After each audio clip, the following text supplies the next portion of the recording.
The Child, the Question, Chapter 8. That night, after swimming with Mike and talking with Alice, I wanted to explore my reality versus the reality of Orion. I wanted to find out what the wall was that separated Alice and me. I decided to take Alice's advice and write down things I greatly care about, especially the Earth. As I started writing, I went deep into my thoughts. I could remember my parents homeschooling me until 3rd grade. I don't remember being a toddler, but I can remember watching cartoon as my mother lovingly placed me on the couch and told me she'd be right back. She left the house for a moment as my father slept. I was wrapped in a blanket on the couch as the cartoons played. It was a very pleasurable experience.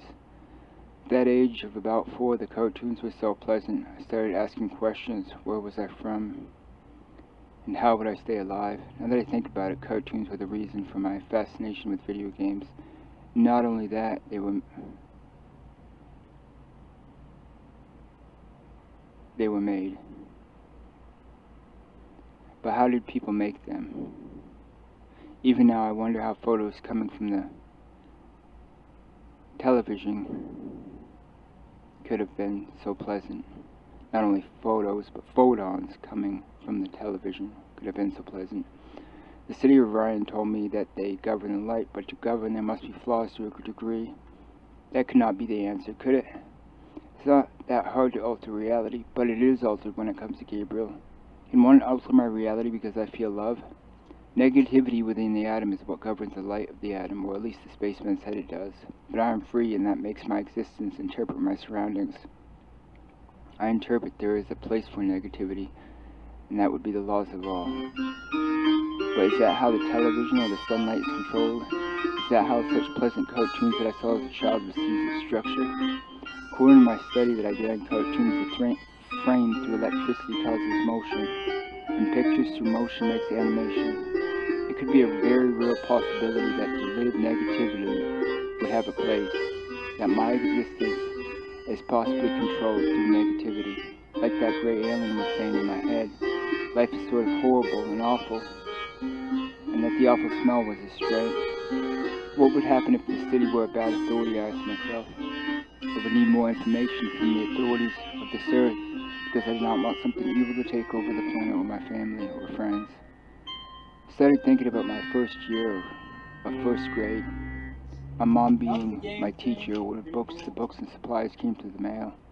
At that time, it was a law for every child in America to go to school. My mom was convinced that homeschooling was more educational than traditional school, although it did have a lot more work. School books arrived in the mail. It was time for 1st grade. Books had a fresh smell to them as if they had just come off the press. I flipped through each book, eager to get started. There was not much work to do, mostly some small readings and some small math problems. Art was strength for 1st grade. Art was included in everything I did.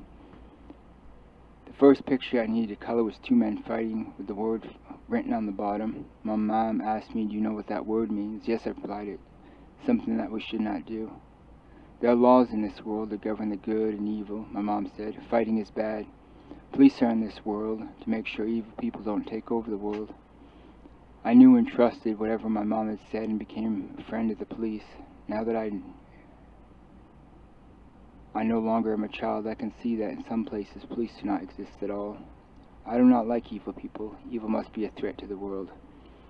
It was not long until I was placed in public school. The first year I went to CC Elementary School, I was nervous with so many other children, but the teacher was nice, as so many teachers are. The other thing I took out of 3rd grade was what my new best friend told me. He said, "If we go into the woods and not come back, we die." He said this because I told him I planned on leaving my home for a while and building a treehouse that my parents wouldn't let me build.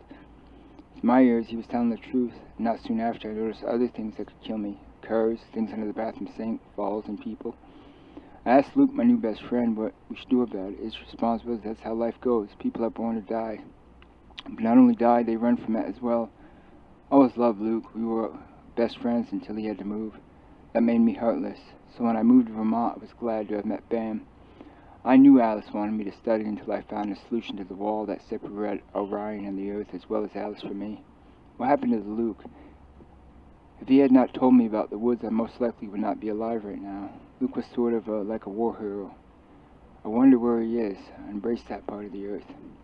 Is Luke out there? Even if Luke was out there, Would he now be a lie, or is there such a lie? I knew I loved Alice. I had to break down a wall.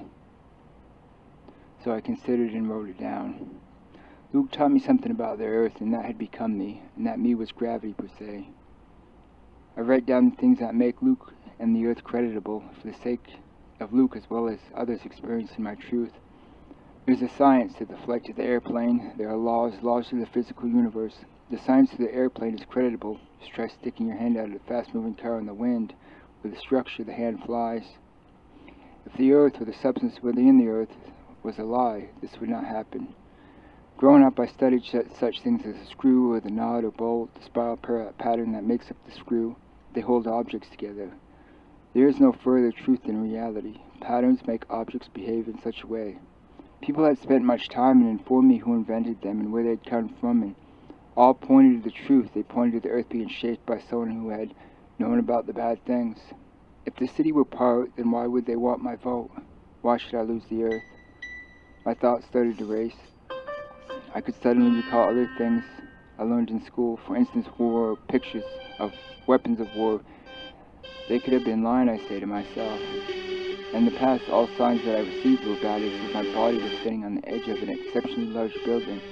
I accepted that as a reality. If that bad was not there, then what am I? Although I do not like fear, I accept it as part of my life as well as all the things upon the earth. This earth screams a message just as my body would scream a message if I were on the edge of an exceptionally large building. There was a wall within me. It seemed proper to say it makes me, who I am. I could envision Alice smiling at me. I could not help but love her. Continued to write down and think about these things, and that had built the wall, and I wondered if I should be destroyed. I remember being 12 and my father was watching the television. He would always turn on the news at 5 o'clock. He would say he wanted to catch up in the world.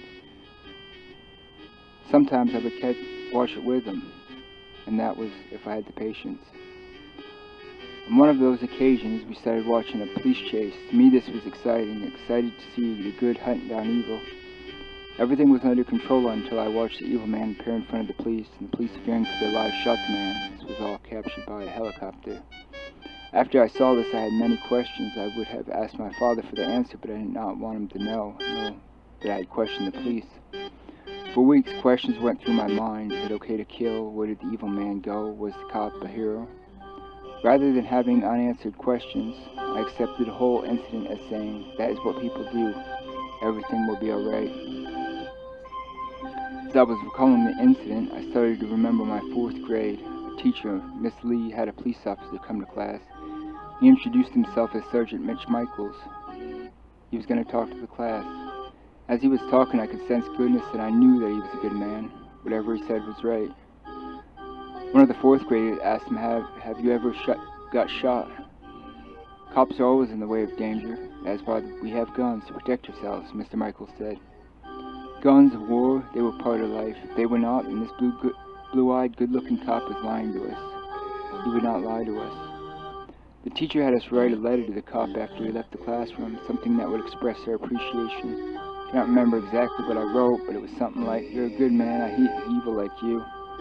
He was one of my many heroes. This day, when I look at Gabriel, I can see the look in her face, the look of a cop. I wondered if I lied about being her father. The earth, the light, and my surroundings would say that I'd be lying. The truth is like a river project I did in 7th grade. Our teacher thought it'd be good for us 7th graders to learn about rivers. There are several types of rivers, fast-moving rivers, winding rivers, sleepy rivers, etc. For us to have had this experience and to learn, the first thing we did with the teacher was bring in a large wooden box and put sand in the box. And put our sand box on the science table. One end of the box was raised higher than the other to simulate the flow of the river. We then took some water and placed it at the top of the pretend river. It flowed down towards gravity. We then lowered the box to make a slower stream or raised it to make a faster moving stream. Depending on the gravity, or rather the raise of the box, it would change the river type, whether winding, fast-moving, and or sleepy. And that is how the rivers upon the earth worked. I accepted that as the truth.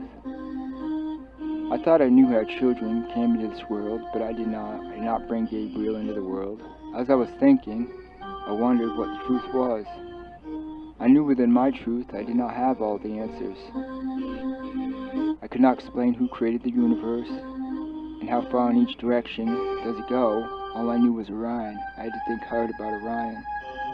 It said something about the light, that the universe that I see is no longer there, that it had died. The star's light may be shining, but as a corpse. Within the city they designed a habitation for life, but could not help the fact that on the outside it appears dead. But within is enclosure, is full of life to them, and to the earth. It is lit with stars, looking lifelike. They also said they could not contain the light, which to me meant an evolving universe. If the city was telling the truth, then there are two truths. One truth is the universe is alive, our perception now, and the other is that it's dead, our perception in the future, without Orion. And I thought deep enough, there was no lie, so I had to pick one. Did I want to live in the past life, or did I want to live in the present life? I considered my childhood dream. After Mr. Michaels, the cop, talked with us, I had a sense of goodness and told myself that I'd live on the earth because he existed. I began to dream about my future. I wanted to play the piano. I wanted to play an old upright piano, one that I could use in tune. I wanted that piano in an old country house with a wife that could cook. She'd be cooking dinner and jam. I wanted kids, and I wanted them to play piano as well. I wanted 4 kids, and I wanted them all to be homeschooled. My wife and I would live on a small farm and never have to work outside the home. My children could grow up and do the same thing. That was a dream at the time. I had not thought about it in years. Ever since strange things started happening with cell phones, I gave up my dreams, hoping to discover possibly death. Now that I reflect on the dream, I wonder how I ever thought it was possible to live on the earth without all the answers, without the problems facing the earth solved. Maybe Orion is the solution. I begin to dream of Alice and a life beyond the night sky. What if I'm losing my life? There could only be one dream. I could not fail. Alice, she was convinced Gabriel was mine. I put that love deep within my heart, even if Orion is a lie. Living with Alice and the love between us could not be fake. Maybe playing along with Orion is real. People say to follow the signs. I figured they were talking about a stop sign, a material sign that stood out. My freshman year at high school, I looked up into the night sky and tried to communicate with a sign that would be the light my friends and I saw. Although the earth rejected the sign, and I would have to wonder why it did rejecting it, making it appear as a military flare. The strange thing about the military flare was it was over late, something not possible. I was given a sign, not only me, but to the earth. The earth must be programmed by some sort of law, because the earth would have picked up on Bam's bedroom as a reality. I picked up my head from writing. I looked at the clock. It was now 3 in the morning. I glanced back down at my writing and gave strong thought to the earth being programmed with limitations. I wrote everything down. Good. Alice will be up soon, and I can hand her a report. I walked over to the cupboard and made a vanilla cappuccino. Once finished, I took it outside. It was a cool night, about 65 degrees. Decided to get another drink, but this time it would be a coffee. I'd get at the gas station. The gas station was not far away, about 2 miles. I walked. It was a very silent night, and I was hoping no one would notice me out there. I walked into a gas station, went straight for the coffee, got to the counter and gave the cashier a $5 bill. The cashier said, "Don't worry about it, man just came in and paid for it. He's standing outside." "Thanks," I said to the cashier, wondering who would pay for my coffee. Outside I could see who it was. It was Mike, the man who went swimming with the other night. "I was at the paper mill the day the machine exploded," Mike said as I walked out the front door of the store. I was shocked to hear the words. I stumbled in my mind to express what I was thinking. Mike started to explain what had happened. Before I could say anything, he got into his car and left. Walked back to my apartment shocked. What could that mean? Felt like seconds before I got home. I opened the door and glanced at the clock. It was now 5. Alice heard the door open and began to wake up. "Good morning, did you just get in?" she asked. "Went out for a coffee, but that's not all I did. I was up all night writing about the wall," I explained. I grabbed my notebook and started to read.